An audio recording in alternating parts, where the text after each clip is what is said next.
Hello, everybody, and welcome back for another video today on Hotsport. And this is the Under Pressure segment. Make sure you're liking, make sure you're subscribing. And guys, I'm a bit disappointed. Like, I gave you guys my personal email last week. 2 weeks in a row, I've had personal emails given to me complaining about their clubs. And I gave you guys my email, like, out there in public, nothing. So what I had to do this week, instead, I got a real fan in here.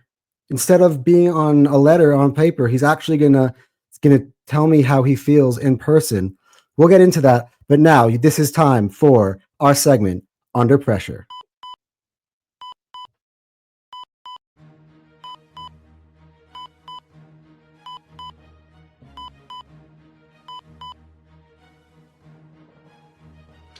All right, now we are in to the Under Pressure segment. Oh, spoiler alert. Well done, Anton. Genius. Yeah, the under pressure segment, as we have every single week. I'd like to introduce, of course, to everybody, if you guys don't know, my favorite Man United content creator this week. Look, big up to David Speaks Football. Go check out his channel, guys. I will leave that in the description below. Like, honestly, this guy has been getting under everybody's skin since the day he started talking on the terrace. Since he opened up his own channel. Like, go check out David. Man, thanks for having you up on the show today, my brother.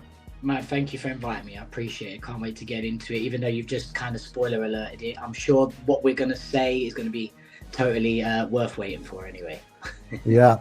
So, on the list this week, Under Pressure. And I know David's sort of like, why isn't Amorim on the one that you put on the list? But I'm like, I'm fucking bored of talking about Amorim every single week. Like, after a while, like, a record is broken. Like you guys are just gonna get bored by me ranting about Ruben every single fucking week. So this guy, I know he plays for Villa, so he's not as high profile. He manages Villa. He's not as high profile.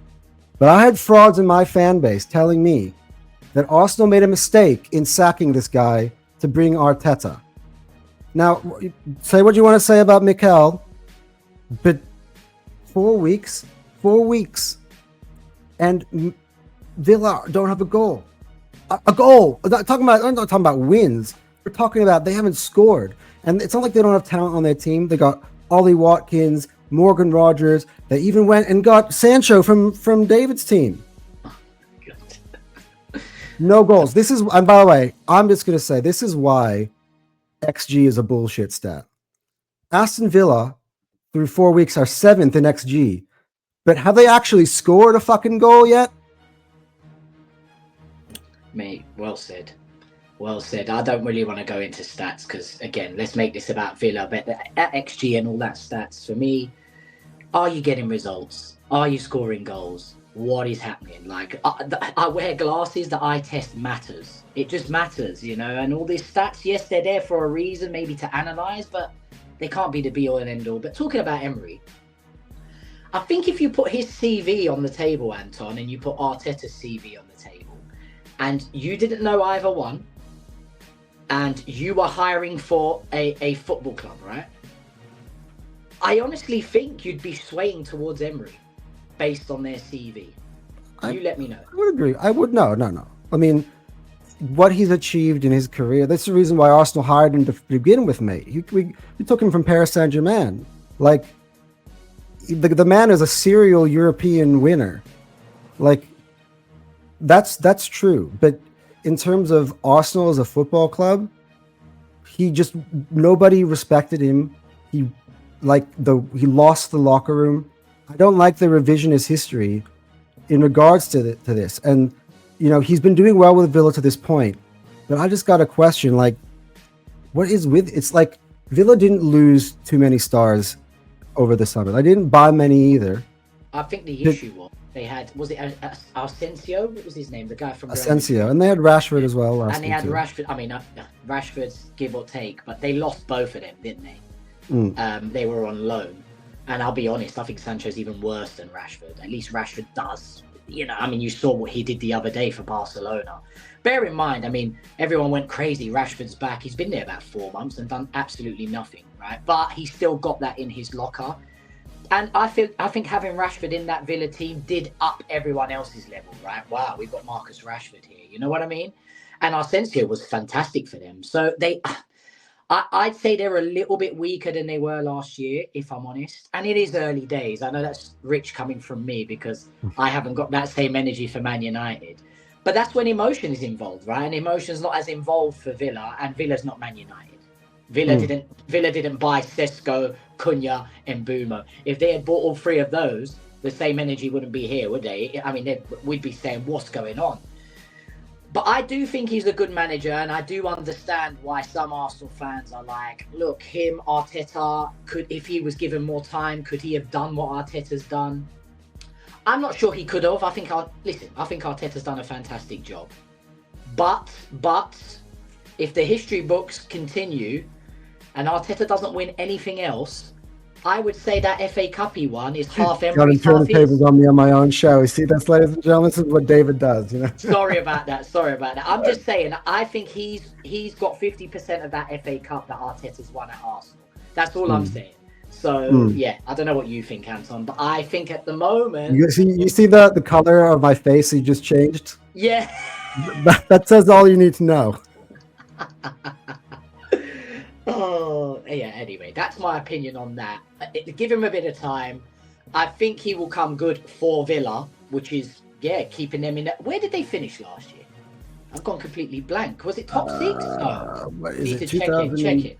24, 25. I think they lost out on top 4 in the last game against us because of Martin. Did they qualify? Where did they? Okay. Villa finished sixth. Sixth, yeah. But they were in the race for fourth as well. They played us in the last game, and Martinez just took out, I don't know who it was now, and he got red carded, and they lost the game. But I mean, that's fantastic, right, for Villa. The last time they were in that sort of place was under Martin O'Neill, when like Ashley Young, Gabby Abondahor, players like that were in their prime. So he's done a really good job there, Anton. I guess the argument is, could Arteta do the same at Aston Villa? Could he have done the same? I'd say yes, to be honest, if I'm honest. Well, I'll just finish off this part of the show by saying, like, Emery, you're on fraud watch. Yeah.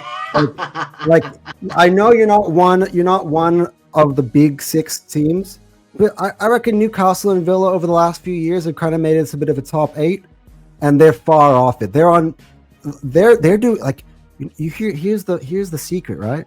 You know, David's been ranting about Man United for weeks, and everybody's going on how Man United is broken. But Villa is doing worse than United. But you're right, and I hear you, and I know you love Arteta so much that you would make a segment about Emery. Fair play. I love it. I love that, right? I'm all for that. But to my point earlier, Villa have not signed Sesko, Mbeumo, Cunha, and I mean, I'm not even going to talk about Le Mans and all the rest of it. But I think if you sign that sort of player, you have to deliver a few more results. That's just my opinion. So I don't think he's on the amount of fraud watch that Amorim's on, because Amorim's not delivered anything. But I'm with you, mate. I'm with you. We'll call him under fraud watch. No problem. All right. Next on the list, and this is the player, same as he was last week, because nothing has changed 1 week on. So I'm just going to continue from what I said last week, right? Nobody gave Victor Gyökeres. I'm going to make it about Victor Gyökeres. It's not just Victor Gyökeres, because again, I think his teammate Wirtz has now been let off the hook because he's no longer the most expensive player. That tag now belongs to Alexander Isak. I was told by everybody and their dog that if Alexander Isak joined Liverpool, that they would be unstoppable. So far through 2 matches, number 1 didn't even show up to work. You look at the title of this video, is Isak even going to show up for work? Dude, they paying you more than any other fucking striker on planet Earth, and you don't even show up to work. You didn't show up to work at Newcastle, and you got your move, and you still didn't come to work. And you can't even last like more than 50-something minutes in the Champions League. And by the way, he joined them. He's now playing on the pitch in the Champions League, and the same behavior continues. 2-0 up, and now we're trying to eke out a goal in the 90-plus minute. I thought Liverpool were supposed to be unstoppable with this guy in here. You're the most expensive striker in the world, and I'm not giving you excuses. This is why I'm not giving you excuses, because you threw your toys out the pram to leave your club, who are in the Champions League,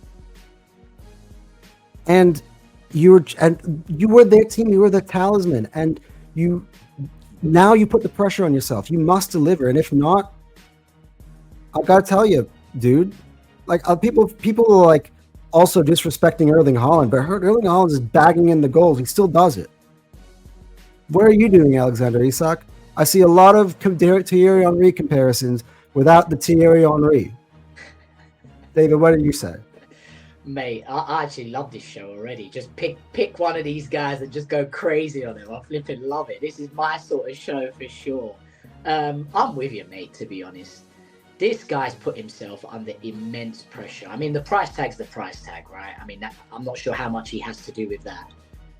I mean, he earned the price tag due to his performances, but yeah, the way he left Newcastle, mate, he's under immense pressure. And yeah, I think the way we went after Gyökeres and was like, he looks slow, he looks this, he looks that. The difference is Isak has delivered in the Premier League, right? He has. And Gyökeres hasn't. That's why there's less pressure. That's why there's less excuses. That's my thing. Yeah, that is true. Therefore, two ways to look at it. But I think with Gyökeres, he's under the microscope because it's like, oh, you know, he only scored against like the bottom, what was it, like that bottom 15? Well, if there's a bottom 15, but he didn't score against the top two teams in the Portuguese league. He only scores against the lesser teams. And I think that narrative came into his first game. But listen, he's already scored, what is it, 4 and 4 or something like that? Is it Gyökeres I'm talking about? He scored 3 and 4, which, by the way, for all of those who are saying that he's not doing well, that's on pace for 29 league goals, 3 out of 4. My energy towards Gyökeres has already slowly calmed down, if I'm honest. And why is that? He scored some goals. That's it. So fair play. But yeah, I agree that the spotlight is going to be on this man immensely. And I don't care too much about Liverpool, as you can imagine, but I'm even nervous for him. I was watching him the other day and I was like, you need to get a goal like quickly. Your price tag, Ekitike looks fantastic. Like you've come there throwing your toys out of the pram because you wanted to move. Ekitike's on the bench in the Champions League now, despite being sensational. You've got to show up quickly, Isak, like quickly. And, you know, people do this 007 thing, you know, like as each game goes on. I mean, if he reaches that, he's going to be under immense pressure, and it could be negative for Liverpool, to be honest. The slot will be under pressure to be like, who do I start here? And if Isak doesn't start, does he start throwing his toys out of the pram at Liverpool? I mean, if he does it to Newcastle, why wouldn't he do it to Liverpool? So I definitely think this is a great one that you've put up here. I think Emery was a little bit harsh, and that's your Arteta hat on. Actually, can I have a question, by the way? No. Who would you put as an alternative? Emery, if I didn't, I mean, obviously you put Ruben. You've said that, but like outside of Ruben, like if, yeah, I mean that is a good comeback for sure. Yeah, to be honest, you're right. Yeah, he probably is outside of Ruben. That is who you would put. I'm just being honest that you've you quickly put him because of the history, I'm sure. But you're right. It's not harsh. They've not started well at all. There's not many other managers that you could put there, really, is there? No, apart from Ruben. Yeah, you're right, 100%. So good comeback, Anton. Good comeback. But yeah, with Isak, I'm with you on this. We've got to continue the energy that we had for Gyökeres. But Liverpool, man, I have to say, they're playing badly, and they just win games. This is scary times. I mean, they've not even hit. I don't even think they've gone into gear. I think they've been in neutral rolling down the hill, to be honest with you. It's scary, Anton. I know you don't like hearing that as an Arsenal fan, but I think it looks very, very scary. Look, we could have this debate as like, and maybe I'll quickly sum it up in, this is kind of my feelings as an Arsenal fan on this. And that is, I've never gave into the narrative. Like, look, I'll be honest. I was fighting against, I kept saying the whole summer, it's not happening, mainly because I just want us to have a clear advantage, because I felt like if Isak didn't join Liverpool, the squad depth that they had, and even still now, is nowhere near compared to us, and the pressure probably would have been more on us.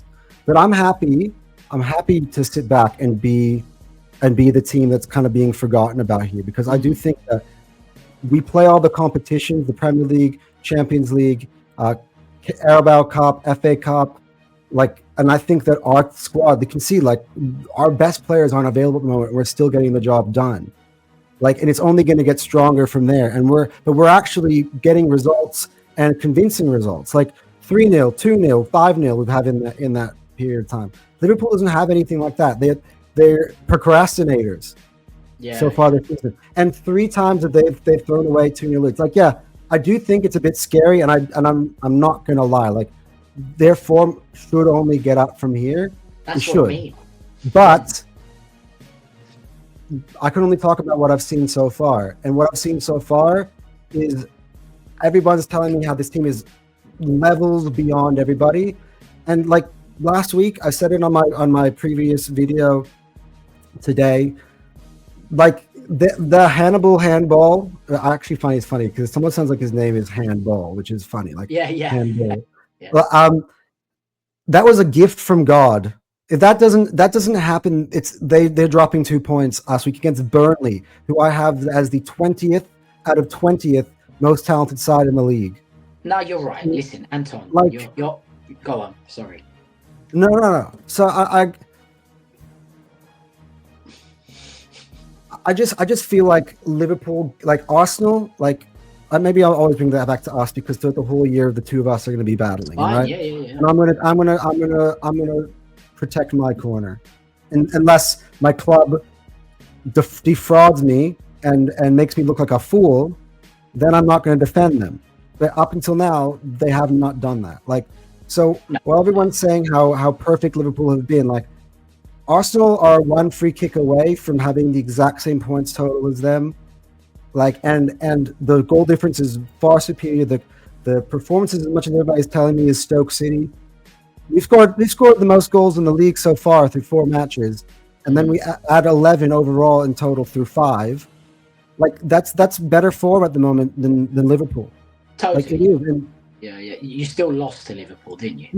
We did, and that's. And despite, I can't escape from it. I cannot escape from that. If we go off of what we've just said and what you've just said, which is Liverpool are not performing well, Arsenal are not doing too bad. Like, they look decent, like you say, they've scored goals. It's all coming together. They've got that squad depth despite having injuries. They have recruited well to replace those injuries. So I'm with you on all of that. Yet still, you came against Liverpool, and it was a tight game, and we're not going to go and analyse the game now. We got to go off, we don't go off XG and this and that. We said that at the start of this show, right? Liverpool won. Yeah, and I said, fair play, you guys won, great goal.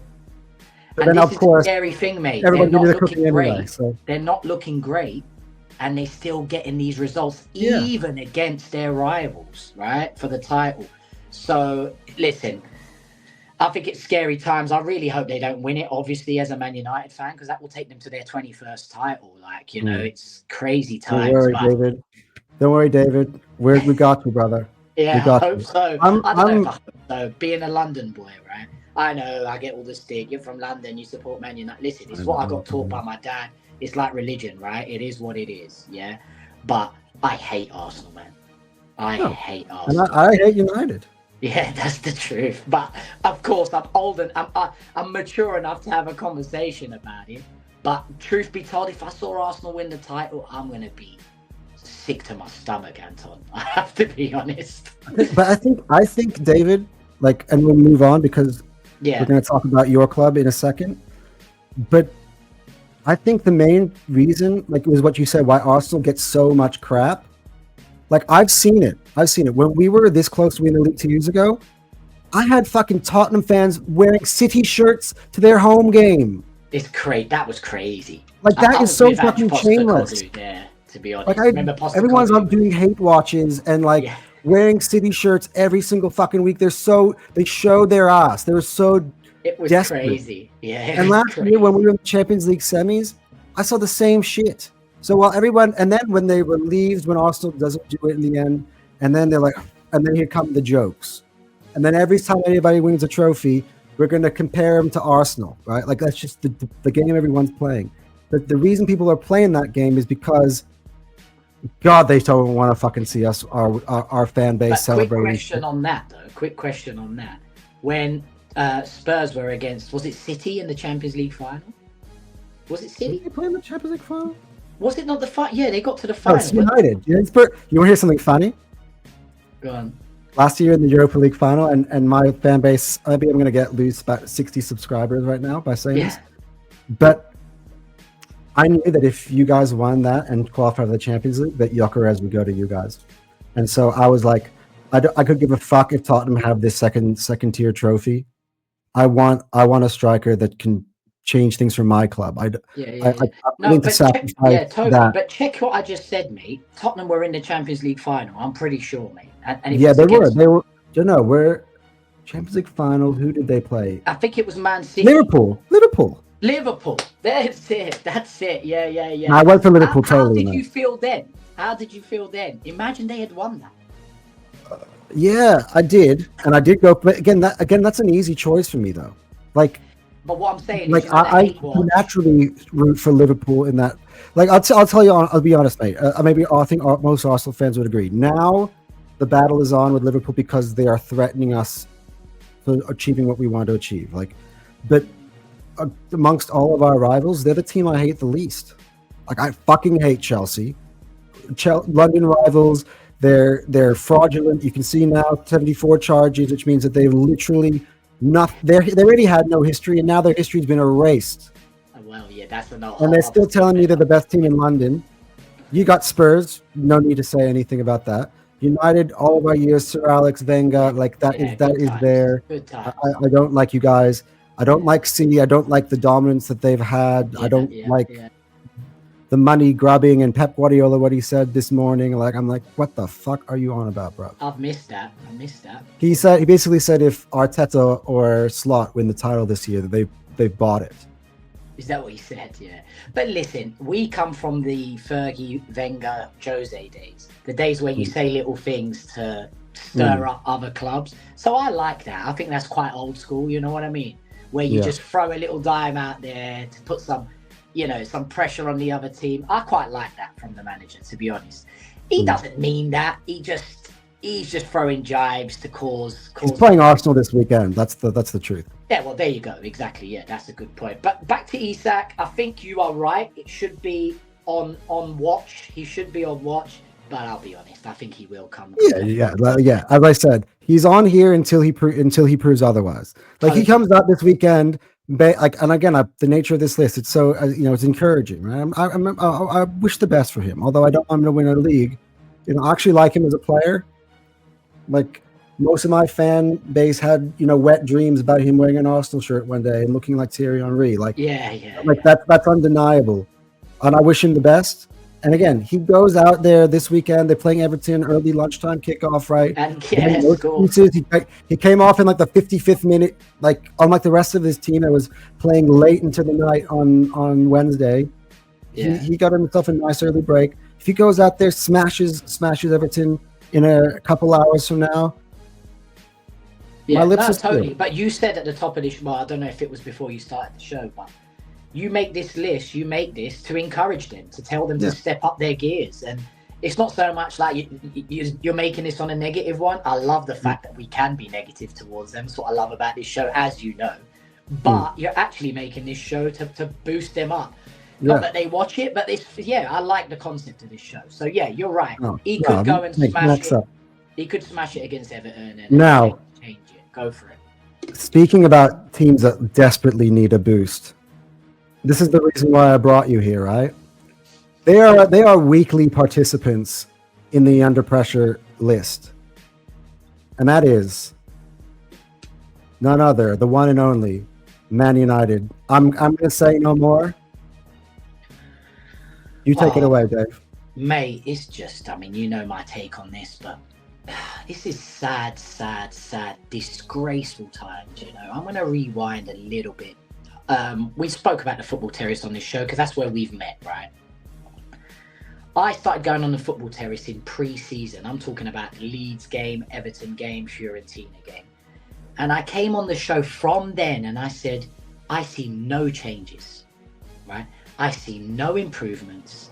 It's the same shit. We struggle to string 5 passes together. We still concede from set pieces.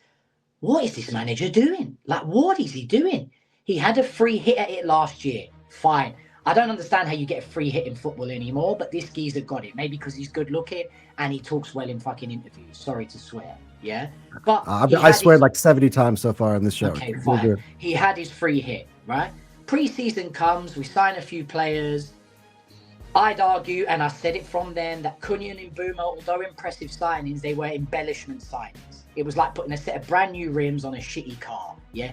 Our core, our engine had not been serviced. It wasn't fixed. It was non-existent, right? But we've gone and bought these embellishment guys in the hope for more goals. All of these points you hear me making here, I made on the terrace. All I kept getting back was, you're negative, Dave. Do you support Man United? Just because you see things, and yeah, part of me, I'm not happy this has happened now, but I feel a bit vindicated, I do, because I've seen all of this and I made all of these points, and all I got was negativity. After the Arsenal game, I came on the match reaction, you was there, Anton, and I went absolutely crazy that our own fan base was celebrating a loss because we played well. You saw Lou, who's on the terrace, she came at me. But I love all of that, you know that. She came at me, and I was like, what are you guys watching? We just lost to Arsenal at home. Like, we played well. Why? Because we didn't get smashed? Is that where we are now? And fast forward, we're on this show now. You've got that Man United badge there. We have been a disgrace, mate. And everything I've said has come to fruition, unfortunately. Unfortunately. And here's the truth. This manager has been out of his depth from the very beginning. I've just watched his interview now. They said Jim Ratcliffe came in and had a last-minute meeting with you. Like, what was it about? Because it was all in the news that maybe he's going to be sacked. The fella, I mean, he's a funny guy. I give him that. He says, yeah, no, he was just offering me a new contract. Right? Obviously, everyone laughs. But truth be told, I found it funny too. Is it a time to make jokes? Do you think he's earned anything or any stripes, as you've heard me say before, to make jokes about this? There's fans paying every little. I mean, it's tough in the UK right now. My mortgage has gone up. Gas and electric is crazy. There's a bill everywhere you turn in the UK right now. So just to watch the football on TV costs over £100 a month, let alone a season ticket. And you've got the manager making jokes like that. I don't find it funny. I do, but when I really look at it, I don't find it funny. And then he says, the only not even the Pope can change my system, is what he says. Yeah. So again, he's a funny guy, and I give it to him. But when we look at this, Anton, I just don't think he's in the place to make jokes. This guy, I made a video after the Everton pre-season game, and it was titled this: Amorim will not see 2026. And I am sticking to that. He won't go past the Liverpool game. I'll let you come in here now, obviously, yeah, but you tell me what you think. We've got Chelsea today, then we got Brentford, Sunderland, Liverpool. I believe we lose to Chelsea, lose to Brentford, maybe scrape a win against Sunderland, get comfortably beaten by Liverpool, and that will be the end of the road. Okay, I'm actually going to differ from you a little bit here. Number one, because I want to prop up my list and knowing that my list brings good luck. So, yeah, true. But I'm going to ruin my next video that's coming up later today, which is Upset Alert. And I've had this feeling the whole week, and it completely goes against what Dave is saying. And there's really no like proper reason behind it. I just feel this way. And maybe it's more of a dig at Chelsea than it is at you. Like, I just feel like sometimes when you have weeks like this and you've just got spanked by City, and I think you have to take it into context, it is Manchester City, and I think they've been utterly disrespected. Like, they still won the league 4 times in a row, treble winners, and this is not even that long ago. Not even 2 years ago did this occur. Yeah. And look, there were a lot of, in our group chat, a lot of Man United's online fans. All of a sudden, despite your terrible form, you guys are going to turn up to Man City and fucking win. Not me. Not me. But this week, for me, I feel like it's the opposite energy. All you guys all just think, oh man, nah, this is it. I've had this happen back in the days when Arsenal, And when we were shit, and they were like, I turned on the TV, I'm like, there's no fucking, or whatever. I don't even know why I'm watching this. I might as well be in bed right now, but I love this club too much. I'm just gonna fucking sit back and watch it. And then we pull a rabbit out of the hat, and you're like, what the fuck happened today? And I'm amazing. I'm not gonna sit there and like tell everybody how great Arsenal is because I don't expect that to happen the week after. But I'm like just in shock. And just sometimes this shit happens. And Chelsea this season at home against Crystal Palace, draw. Last week, I was saying this on my last video. Like Terry has this thing, and I agree with him to a certain respect. Like I'm going to call out refereeing decisions because I want to keep the same energy for every single club. Like when it happens to me, I want people to have to give me the same energy. I've gone in a different direction with that, which is like I used to sit here and moan about refs, and I'm just like, they're shit. That's just the way it is in the league. Like they're shit. You need to perform high enough to not allow exactly. It's kind of allow that to dictate your result. Don't let it go to points if you don't trust the judges. Yeah. Whether you believe that the Brentford equaliser was offside or not or whatever, I still think Brentford played well enough to deserve the point. And again, you watch Chelsea get pumped in Munich. I got seeing the Chelsea fans saying that they're going to go and beat Bayern Munich 3-0. So like I've got opposite energies coming on Chelsea and Man United. I have no explanation for it, but I just feel like you guys are coming out and you're beating them, turning up all of a sudden. And you know, it's probably not good news for you guys because, you know, Amorim's going to have something to lean on. Be like, oh, see, look, my system works. It beat Chelsea. Yeah. But like, listen, I just feel like it might happen. Go on. Finish. Yeah. But I'll go. I actually think that the schedule opens up. So you got Brentford, you got Sunderland from there. Liverpool, I don't think you guys stand a chance in hell. But I think as hard as it is, I think that still you've brought in enough players now. Like it's still earlier in the season for you guys to still probably be top 10 or thereabouts, which means that there are going to be some good results in there. Now, I'm not saying that Brentford and Sunderland are guaranteed wins. Like you might have a point in there. Like you just similar to have like Fulham and stuff. And it might be a point this weekend against Chelsea. I would take that. Yeah, I would take that. Sure. You know what I mean? Like that's still upset alert works for me. It's win or draw. Drop points. Upset alert, right? Yeah. Like so for me, I get it. You have that emotion, but for me, I'm just like I've seen this before, and I could look like an absolute mug, and you guys get absolutely ripped. But I've watched this league too long to just assume that everything just. The Premier League is competitive. It is, and anyone can beat anyone on a given day. I agree with that, and that rule applies to everyone except one team, and that's Amorim's Manchester United. That's it, straight up. We are a disgrace, mate. I'm telling you now. That if you check the points for the last 20 games, I read this stat the other day. So the last 20 games, of course, that's across last season and this season. Manchester United would be rock bottom, right? It is scary times. Anyone can beat anyone in the Premier League except this Manchester United. We are struggling. If we win today, honestly, I'd be in absolute shock. Absolute shock.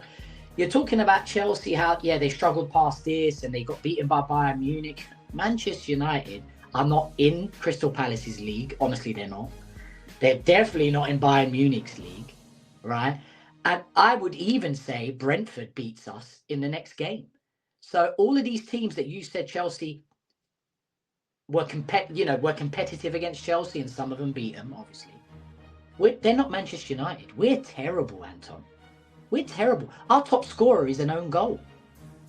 Oh my God, is that real? That's real. Wait, that's a real stat. Oh my God. Real stat. I'm using that one in the future. Our top scorer is own goal. I mean, I haven't met own goal yet. I'm waiting to see when did we sign own goal? Maybe it was last season. Maybe Ten Hag signed own goal. We could say the same thing about our top goal scorer is set pieces. You could say the same thing about us. Yeah. Well, so if you're winning games, it doesn't matter, right? But it's scary, scary times, mate. And I don't watch this man's interviews too much anymore because he's got a good way of getting me on side.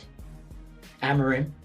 He talks in his interviews and I get behind him. Like my heart goes out to him. Maybe it's the Portuguese connection. I think it's also because you love the club and like Like this is one thing I'll say to everybody who's criticizing you. You're a father. You have a kid now, right? Yeah, yeah. If your kid is being naughty, like he's been his principal suspended him from school, and he's literally like failing all of his classes at school.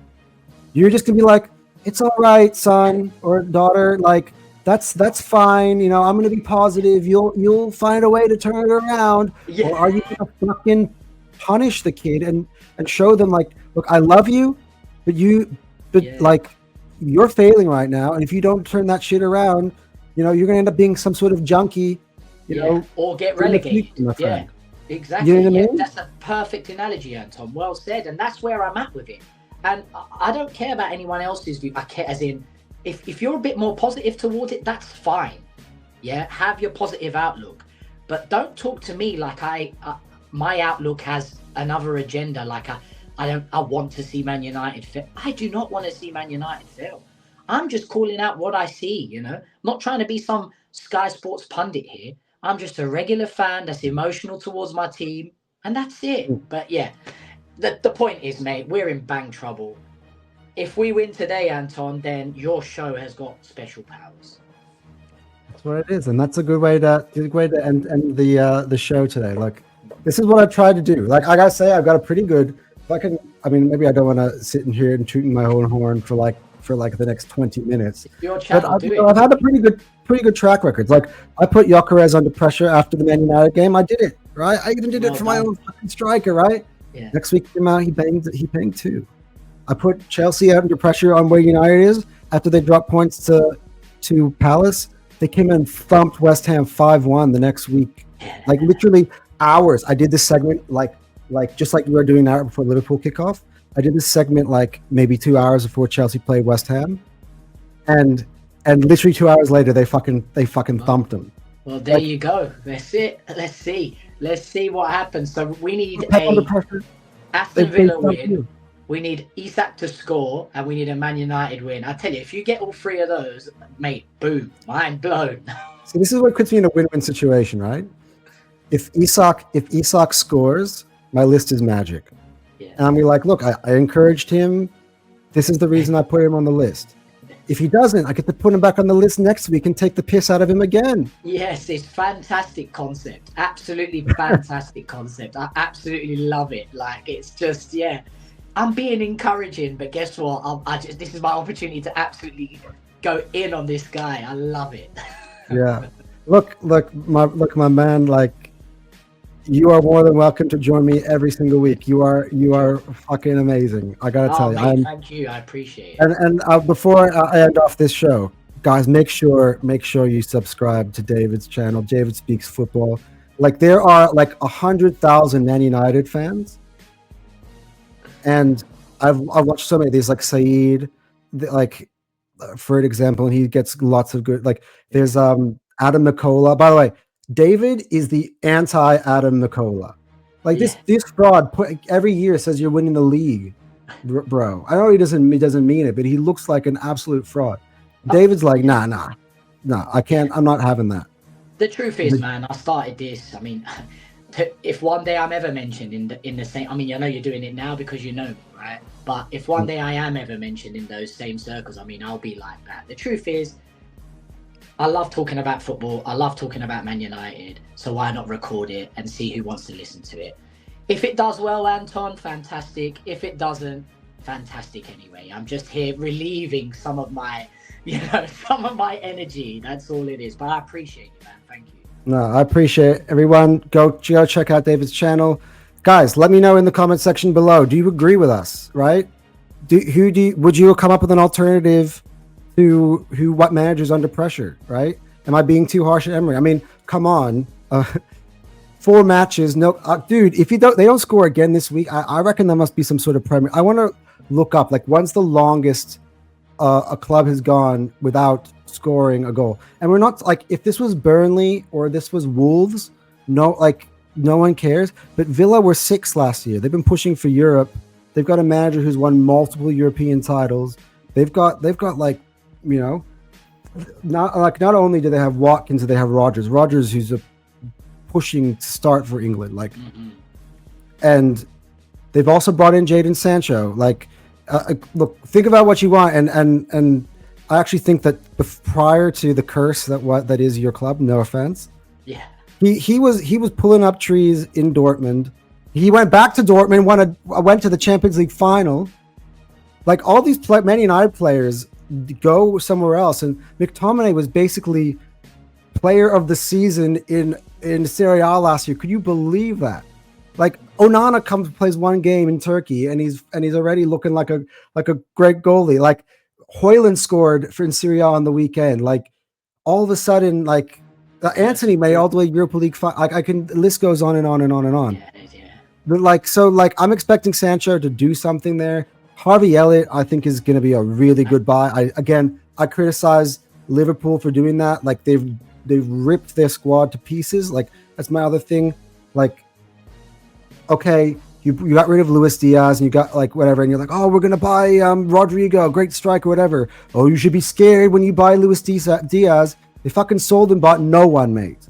I don't get, like, like, it's the same mistake that we made last year, and we said the same thing last year. Like, not me. I said the minute that Raheem Sterling, that fraud, came in on deadline day because he came crawling up to Daddy Arteta, who used to be his coach. Yeah. Oh, please give me a chance. And we didn't buy a real winger or a striker, and that's what we came up. I'm like, we're fucking not winning it. I don't know who's going to win it, but it's not us. Yeah. Maybe theirs situation is a bit different, but I still kind of just feel like Mohamed Salah goes away in January. Who's playing on the right wing? You're playing Chiesa for a month, and I'm curious to see what their schedule looks like in January. But that's just sort of my thing. Anyway, I should have ended the show already, so I'm going over too much. Man, I hear you. Man United. Again, I don't think it's disputable. Like, what club is under pressure in this country? Really, Yeah, it has to be them. Like, for sure. I mean, anyway, guys, thanks you very much again for tuning in, and I will see you on the next video. Anton and David out. Boom.